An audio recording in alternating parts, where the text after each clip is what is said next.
आराक विद्या भवन में बाला model concept पर आंगनबाड़ी नव निर्माण के लिए भोजपुर जिला अंतर्गत 1 दिवसीय प्रशिक्षण शिविर हुआ।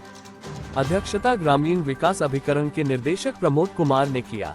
निर्देशक ने कहा कि बाला मॉडल कॉन्सेप्ट पर आंगनबाड़ी का नव निर्माण अपने आप में एक महत्वपूर्ण योजना है। इसके तहत छोटे बच्चों से जुड़े सभी चीजों को ध्यान में रख कर इसको विकसित किया जा रहा है। सहायक निदेशक शालिनी प्रज्ञा ने कहा कि इस वाला मॉडल कॉन्सेप्ट पर आंगनबाड़ी के नव निर्माण होने से बच्चों को अच्छे ढंग से खेलने और सीखने का मौका मिलेगा। जिले में बहुत जल्द ही कई आंगनबाड़ी केंद्र विकसित किए जाएंगे। इस प्रशिक्षण में भोजपुर जिले के सभी प्रखंडों के कार्यक्रम पदाधिकारी, मनरेगा कनीय अभियंता, मनरेगा एवं पंचायत तकनीकी सहायकों ने भाग लिया।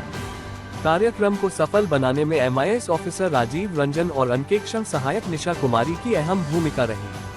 झूला घाट मजिरकांदा आंगनबाड़ी केंद्र में नन्हे बच्चों ने बसंत पंचमी उत्साह से मनाई। बुधवार झूला घाट मजिरकांदा आंगनबाड़ी केंद्र में नन्हे बच्चों ने बसंत पंचमी उत्साह से मनाई। बुधवार को आंगनबाड़ी कार्यकर्त्री हीरा भट्ट के नेतृत्व में बच्चों ने विद्या की देवी सरस्वती का पूजन किया।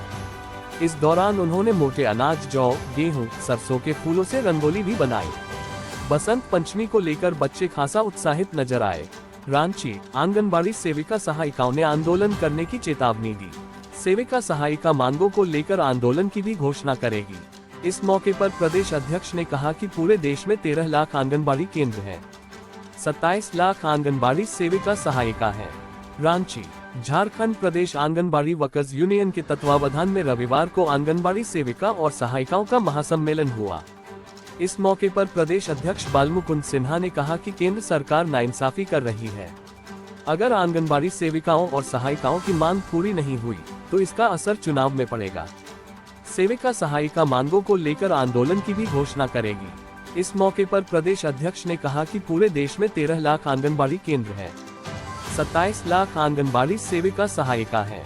उन्होंने नियमावली बनाने, श्रमिक का दर्जा देने तथा सरकारी कर्मचारी घोषित करने, सेविका को 30,000 व सहायिका को 20,000 मानदेय प्रति माह देने, सेवानिवृत्ति लाभ एक मुश्त 0.5 लाख रुपए एवं पेंशन देने, कार्यावधि में मृत्यु होने पर 5 लाख देने और अनुकंपा में सुधार करने, लघु आंगनबाड़ी केंद्र की सेविकाओं का मानदेय सेविका के बराबर लागू करने, आंगनबाड़ी सेविका से ही पर्यवेक्षिका पद पर नियुक्त करने तथा उम्र सीमा हटाने और भविष्य निधि लागू करने की मांग की।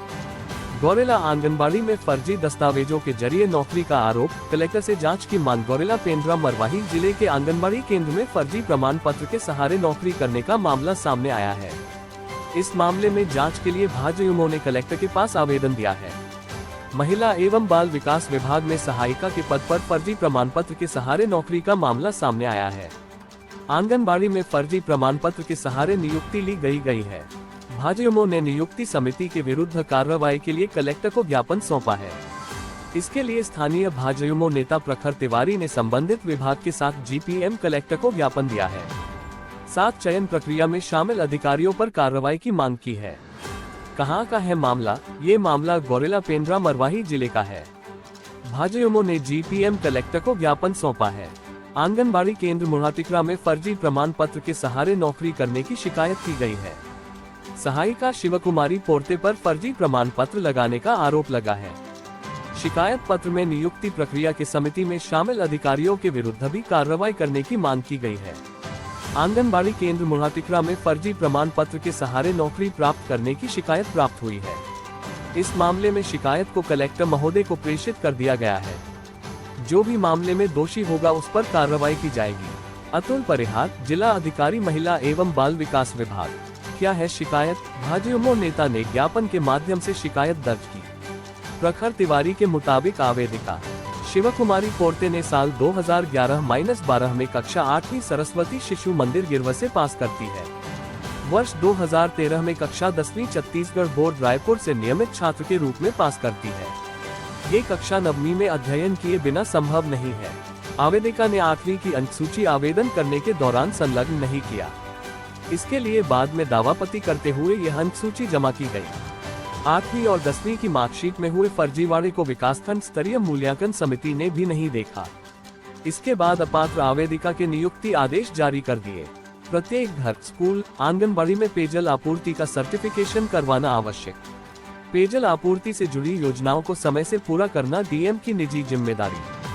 सचिव पेयजल एवं स्वच्छता विभाग, जल शक्ति मंत्रालय विनी महाजन ने स्वच्छ भारत मिशन ग्रामीण तथा जल जीवन मिशन की समीक्षा की। मुख्य सचिव श्रीमती रतूड़ी ने सचिवालय समेत राज्य के सभी सार्वजनिक भवनों, होटलों, बड़े संस्थानों में स्वच्छता ग्रीन लीफ रेटिंग सिस्टम लागू करने के निर्देश दिए। इस संबंध में जिलाधिकारियों को होटल मालिकों के साथ बैठक करने के निर्देश। उत्तराखंड में ग्रीन स्टेट की अवधारणा तथा रिस्पॉन्सिबल टूरिज्म को प्रोत्साहित करना जरूरी, मुख्य सचिव श्रीमती राधा रतूड़ी। सैनिटेशन वर्कर्स के लिए बीमा योजना शुरू करने के निर्देश। अविकल उत्तराखंड, देहरादून। सचिव पेयजल एवं स्वच्छता विभाग, जल शक्ति मंत्रालय, भारत सरकार श्रीमती विनी महाजन एवं मुख्य सचिव उत्तराखंड श्रीमती राधा रतूड़ी ने बुधवार को सचिवालय में वर्चुअली सभी जिलाधिकारियों के साथ स्वच्छ भारत मिशन ग्रामीण तथा जल जीवन मिशन की समीक्षा की। सचिव DDWS भारत सरकार श्रीमती विनी महाजन एवं मुख्य सचिव उत्तराखंड श्रीमती राधा रतूड़ी ने जिलाधिकारियों को सभी ग्राम सभाओं द्वारा ODF प्लस कैटेगरी के तहत उदीयमान, उज्ज्वल तथा उत्कृष्ट रेटिंग के लिए किए जा रहे कार्यों को AMIS पर अपलोड करने निर्देश दिए हैं। इसके साथ ही जिलाधिकारियों को ग्रामीण क्षेत्रों में वेस्ट मैनेजमेंट के तहत घरेलू स्तर पर क्लीन पिट टॉयलेट्स, ग्रे वाटर के लिए HH सोक पिट, किचन गार्डन, कंपोस्ट पिट के साथ ही सामुदायिक समाधानों पर विशेष बल देने के निर्देश दिए हैं।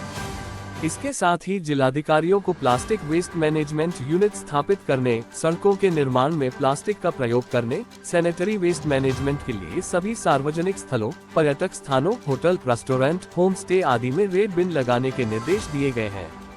जनपदों में बायोमेडिकल वेस्ट मैनेजमेंट पर भी गंभीरता से कार्य करने के निर्देश दिए गए हैं। बैठक में जानकारी दी गई कि फरवरी 2024 तक ODF प्लस ग्रामों के मामले में राष्ट्रीय कवरेज 87.5% है तथा उत्तराखंड में यह 87